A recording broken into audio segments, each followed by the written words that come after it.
A'udzubillahi minasyaitonirrajim. Bismillahirrahmanirrahim. Alhamdulillahirabbil alamin.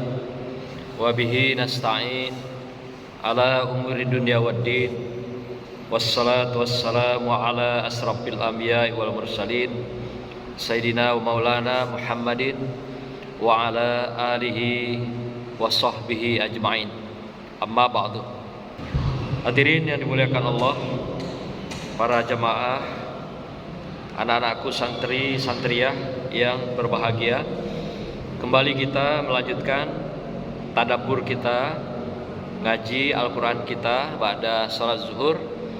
Hari ini kita melanjutkan surah Al-An'am ayat 46.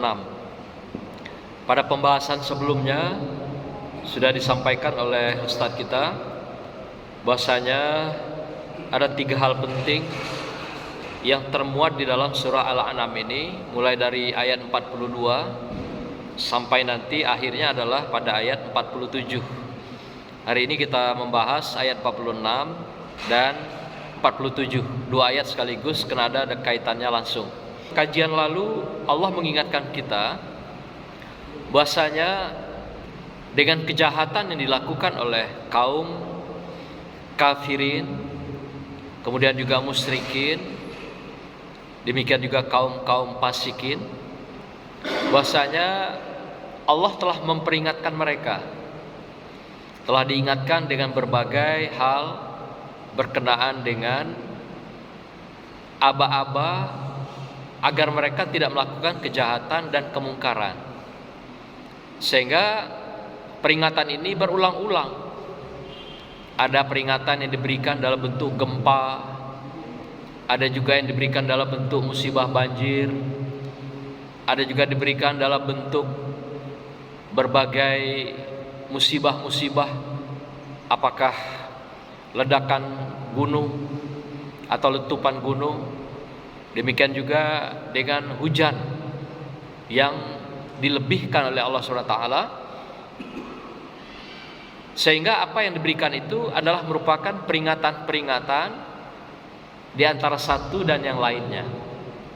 Dan peringatan itu tidak saja ditempatkan di satu tempat saja, atau di satu posisi tempat negara saja. Ada peringatan itu telah diberikan misalnya di Jepang, banjir misalnya. Ada juga diberikan peringatan itu di Amerika malah, dan sebagainya. Pun begitu juga hal-hal yang berkenaan dengan di tanah air kita sendiri. Inilah peringatan-peringatan yang telah diberikan Allah kepada manusia agar mereka mau kembali kepada Allah Subhanahu wa taala, melepaskan kejahilannya, kejahatannya, kemungkarannya, bahkan juga kezalimannya. Peringatan demi peringatan ini tidak digubris oleh mereka, tidak diikuti, tidak didengarkan, tidak kembali kepada Allah. Maka tahap kedua, Allah berikan siksa kepada mereka. Nah, siksa tentu bukan lagi dalam bentuk musibah, tapi betul-betul hal-hal yang ditimpakan langsung dalam bentuk siksa-siksa yang dikatakan Allah pada ayat 45 itu dihabisi mereka-mereka yang jahil ini, yang mungkar ini, yang zalim ini sampai ke akar-akarnya. Jadi Allah siksa mereka, dihabiskan oleh SWT sampai ke akar-akarnya, kata Allah. Jadi sudah diberi peringatan, tidak juga. Sudah diberi siksa, tidak juga. Nah, pada akhirnya barulah satu tempat itu dibolak-balikkan, bahkan dihabiskan satu generasi itu diganti dengan generasi yang lain. Begitulah sejarah peradaban yang terjadi sejak Nabi Adam alaihissalam. Mulai dari Adam, Idris, Nuh, Saleh, sampai pada Ibrahim dan seterusnya. Itu semua berulang karena sejarah di dalam konsepnya, di dalam istilahnya adalah perulangan. Sejarah itu perulangan. Yang berbeda itu adalah pelakunya dan peristiwanya atau tempat yang berbeda. Oleh karena itu kalau Allah mengingatkan satu tempat atau pada satu sejarah tertentu, pada masa lalu, sebenarnya itu juga adalah peringatan untuk mereka pada generasi yang lain atau pada tempat yang lain, agar mereka diselamatkan dari berbagai siksa yang akan Allah berikan pada mereka di dalam kehidupannya. Inilah cara Allah memberikan peringatan pada manusia agar manusia betul-betul bisa kembali kepada Allah, tidak zalim dalam kehidupannya. Ada dua kezaliman di dalam kehidupan ini. Pertama, kezaliman kepada sesama makhluk, dan kezaliman yang besar adalah kepada Allah SWT. Zalim itu dimaknakan di dalam konsepnya, teorinya, bahwa mendudukkan sesuatu tidak pada tempat yang sebenarnya. Itu dikatakan zalim. Orang tua tapi berpenampilan seperti anak-anak, itu tidak menempatkan sesuatu pada tempatnya, itu namanya zalim. Atau sebaliknya, anak-anak memerankan diri sebagai orang tua, itu juga tidak menempatkan sesuatu pada tempatnya. Orang yang sudah menikah, sudah kawin, tapi selalu berpenampilan, berperilaku seperti orang bujang, nah itu namanya tidak menempatkan sesuatu pada tempatnya atau zalim. Jadi artinya ketika kita meletakkan sesuatu tidak pada tempatnya, itu namanya kita zalim. Maka itu zalim yang tertinggi, yang terbesar itu adalah zalim kepada Allah Subhanahu wa ta'ala. Tidak mengakui Allah sebagai Tuhan yang Maha Esa, Tuhan yang tauhid, yang esa. Menduakan Allah, syirik kepada Allah, itu zalim yang terbesar di dalam kehidupan manusia. Maka itu zalim itu kepada Allah dan zalim kepada sesama makhluk. Oleh karena itu Allah ingatkan kita, jangan pernah kamu zalim dalam kehidupan, baik kepada Allah SWT, demikian juga kepada makhluk-makhluk yang lain. Apakah kepada manusia, apakah kepada lingkungan, apakah kepada hewan, dan sebagainya. Karena sudah nampak kerusakan di muka bumi ini adalah karena ulah tangan manusia. Karena memberlakukan alam, memberlakukan lingkungan dan makhluk lainnya tidak sepantasnya, tidak selayaknya, tidak sebenarnya. Maka itu dikatakan kita zalim kepada lingkungan, zalim kepada makhluk, hewan dan manusia lainnya. Hadirin yang dimuliakan Allah, hari ini kembali kita mengkaji tentang ayat-ayat Allah dalam surah Al-An'am ini pada ayat 46 yang berbunyi Bismillahirrahmanirrahim. Qul ara'aytum in ahazallahu sam'akum wa absarakum wa khatama ala qulubikum man ilahu ghairullahi ya'tikum bih unzur kaifa nusarriful ayati thumma hum yasdifun. Katakanlah Muhammad, terangkanlah kepadaku, jika Allah mencabut pendengaran dan penglihatan serta menutup hatimu, siapakah Tuhan selain Allah yang kuasa mengembalikannya kepadamu? Perhatikanlah bagaimana kami menjelaskan berulang-ulang kepada mereka tanda-tanda kekuasaan kami, tetapi mereka tetap berpaling. Shadaqallahul azim. Allah mengingatkan dalam ayat ini adalah ada 4 hal yang diingatkan Allah pada kita semua. Yang pertama, Allah mengatakan, wahai Rasulullah, katakanlah bahasanya sekiranya Allah mencabut pendengaran, penglihatan dan hatimu di dalam kehidupan, bisa nggak kamu mengembalikannya? Jadi kalau diberikan misalnya tuli, matanya buta, hatinya tertutup, sehingga jauh dari kebaikan, jauh dari kesolehan dan kemaslahatan, itu artinya telinga mereka ditutup dengan ajaran Allah, mata mereka ditutup dengan kenyataan ciptaan Allah, dan hati mereka ditutup, kolbunnya dikotori dengan berbagai hal yang berseberangan dengan perintah daripada Allah SWT. Sekiranya itu ditutup, mampukah manusia membukanya? Tidak. Oleh karena itu, dengan ditutupnya hati mereka, mata mereka dan pendengaran mereka, Allah lah yang membukanya, yaitu melalui hidayah dari Allah Subhanahu wa taala. Hidayah itu adalah merupakan sebuah hidangan yang sudah tersaji. Siapa manusia yang mau mengambil hidayah itu? Jadi kalau sudah hidangan tersaji, siap dimakan, kalau kita tidak berusaha mengambil hidangan itu, kita tidak akan mendapat hidayah itu. Maka itu Allah menghidangkan hidayah itu sebanyak-banyaknya dalam bentuk anugerah kepada kita, sebagai wujud kasih sayang Allah pada kita.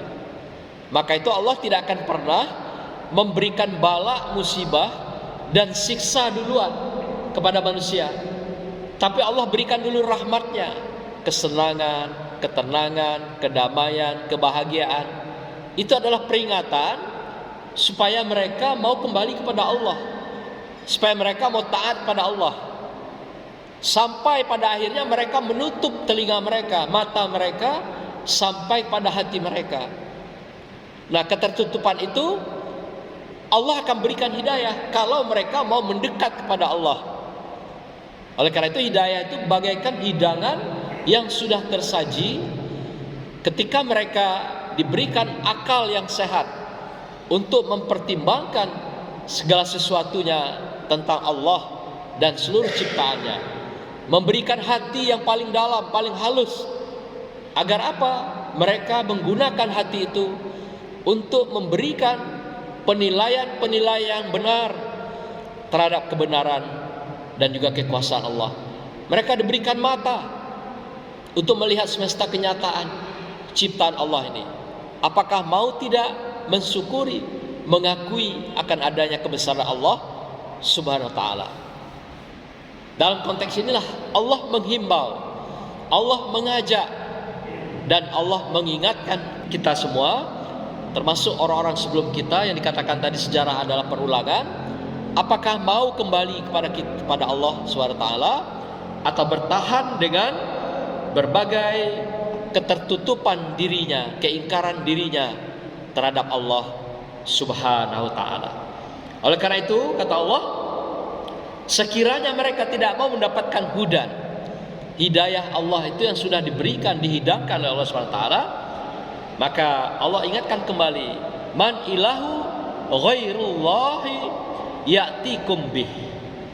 Kata Allah, siapakah Tuhan selain Allah yang kuasa, yang mampu mengembalikan kepadamu atas ketertutupan telingamu, tulinya telingamu, butanya matamu, dan juga tertutupnya hatimu, kecuali hanya Allah Subhanahu wa taala.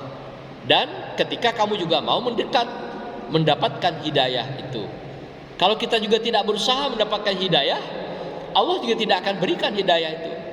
Maka itu barang siapa yang mendekat kepada Allah, Allah pun akan lebih dekat kepada kita. Siapa yang berjalan menuju Allah, maka Allah pun akan berlari menuju kita. Siapa yang terbang menuju Allah, Allah pun akan seperti angin menyambar kita, mendekati kita, mendekap kita, memberikan berbagai anugerah dan nikmatnya kepada kita, dan juga memberikan hidayah kepada kita secara keseluruhan. Selanjutnya Allah ingatkan kita dalam konteks ayat ini, unzur kaifa nusarrifu, kata Allah, perhatikan bagaimana kami telah menjelaskan, telah memberikan peringatan berulang-ulang kepada kamu. Apakah di satu tempat tertentu, di belahan negara yang lain, dengan berbagai ujian, cobaan, peringatan yang sudah disebutkan dalam awal pembahasan tadi, tapi kamu juga tidak mengikuti apa yang sudah Allah tunjukkan, al-ayati tummahum yasdifun. Dengan ayat-ayat, contoh-contoh Allah berikan tanda-tanda peringatan itu, tapi kamu juga tetap menutup telinga, menutup mata, dan menutup hati dalam kehidupan kamu. Bahkan kamu, kata Allah, berpaling dari Allah Subhanahu wa ta'ala.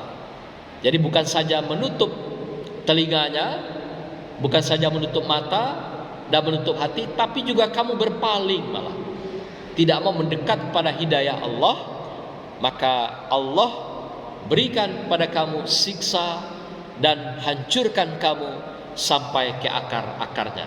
Inilah dikatakan pada ayat 47 daripada pembahasan surah Al-An'am ini, pembahasan tentang peringatan Allah.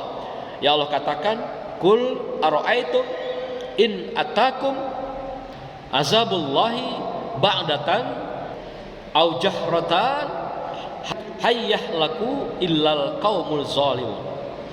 Katakanlah Muhammad, terangkanlah kepadaku jika siksaan Allah sampai kepadamu, datangnya itu adalah secara terang-terangan atau juga secara tiba-tiba. Jadi secara tiba-tiba, tidak dikasih tahu kapan dan bagaimana bentuknya. Atau ada juga yang diberikan azab itu kepada kaum yang zalim ini secara terang-terangan. Ada tanda-tandanya dulu, ada gejalanya. Contoh misalnya hujan berhari-hari berketerusan, kemudian banjir, kemudian jadilah banjir bandang misalnya. Itu diberikan tanda-tanda. Tapi ada juga yang tiba-tiba langsung kayak longsor. Di tengah tidur malam hari yang sedang nikmat, tiba-tiba bukit, gunung longsor atau meletus. Atau juga dalam bentuk lain, terbelahnya bumi misalnya, di belahan kita tempat tinggal dan sebagainya. Inilah yang Allah ingatkan, akan disiksa mereka dengan tiba-tiba atau secara terang-terangan, diberikan aba-aba. Inilah Allah ingatkan mereka. Udah mereka tidak mau mendengar, menutup telinga, mata dan hatinya, maka Allah siksa mereka setelah diberikan peringatan berulang-ulang. Nah, problemnya adalah yang diberikan siksa itu bukan saja orang zalim, tapi juga orang alim, taat di hadapan Allah pun juga menikmati azab itu. Karena beradanya dalam satu kelompok, satu kaum, satu masyarakat. Jadi ketika Allah mensiksa orang-orang yang jahat, yang mungkar dan zalim itu, orang yang ada di sekitarnya pun ikut kena juga. Memang pasir mengatakan bahwa mereka yang alim tetap diberikan azab pada waktu yang bersamaan, tapi di akhirat mereka diberikan kemuliaan atas kealiman mereka. Tapi yang zalim, di dunia mereka disiksa, di akhirat pun mereka akan disiksa oleh Allah Subhanahu wa ta'ala. Ibaratkan kita naik perahu, kapalnya bocor, ya sama-sama tenggelam, mati semuanya gitu. Baik mereka yang zalim maupun mereka yang alim di dalam satu kelompok itu. Tetapi Allah ingatkan bahwasanya di akhirat bagi yang alim diberikan prioritas, yaitu tempat terpuji bagi mereka atas kealiman yang telah mereka lakukan. Tapi yang zalim akan diberikan siksa sesuai dengan kezalimannya. Apakah kezalimannya pada sama makhluk atau kezaliman pada Allah Subhanahu wa ta'ala. Nah, hadirin berbahagia, anak-anakku yang berbahagia sekalian, inilah yang menjadi pesan dari surah Al-An'am ayat 46 dan ayat 47 yang kita kaji pada hari ini. Peringatan Allah pada kita, tetapi peringatan itu tidak langsung Allah berikan siksa pada kita, tidak langsung Allah berikan azab pada kita, tapi Allah berikan peringatan demi peringatan berulang-ulang kali sebagai wujud kasihnya Allah pada kita. Dan Allah berikan rahmatnya dulu kepada kita, kesenangan, kebahagiaan, kesejahteraan yang banyak. Kemudian Allah peringatkan kita, enggak juga didengar, maka Allah siksa sampai ke akar-akarnya, lalu dimusnahkan sampai lahirnya, munculnya generasi yang baru. Bagaimana dengan kita sekarang? Kita sekarang adalah umat akhir zaman. Jadi tidak akan ada lagi penggantian generasi yang baru. Kalau habis generasi muda kita, generasi tua kita hari ini, ya itulah nanti yang akan menjadi kiamat kubro, kiamat besar yang merupakan akhir daripada semua perjalanan peradaban, budaya, dan kehidupan manusia. Semoga kita tetap dalam husnul khotimah, insyaallah, dan istiqomah dengan ketaatan pada Allah SWT sampai hayat berpisah dari kehidupan kita di dunia yang fana ini. Barakallah, demikianlah. Wassalamualaikum warahmatullahi wabarakatuh.